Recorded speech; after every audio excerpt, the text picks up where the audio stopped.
উফ বাপরে! সেই কবে গিয়েছিলাম বিয়েবাড়ি। সময়ের অভাবে এডিটই করা হচ্ছিল না। এই লুকটার get ready with me video তোমরা সেই কবে দেখে নিয়েছো। আজ ফাইনালি তোমাদের সাথে বিয়েবাড়ির মিনি ভ্লগটা শেয়ার করছি।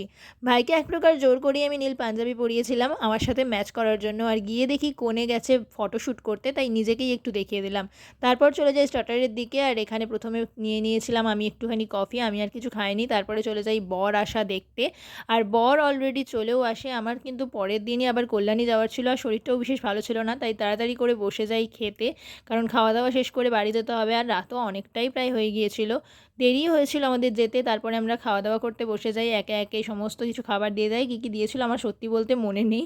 তারপরে আমি আইসক্রিম নিয়ে চলে আসি বাইরে। আর এটা দেখো, আমি প্রথমে ভেবেছিলাম হয়তো এটা স্ট্যাচু, কিন্তু পরে বুঝলাম যে আসল মানুষই দাঁড়িয়ে আছেন। সত্যি কত কষ্ট করেন এনারা। যাই হোক, তারপরে আমরা চলে আসি বাড়ি। তো চলো দেখা হবে নেক্সট ভিডিওতে, ততদিনের জন্য বাই।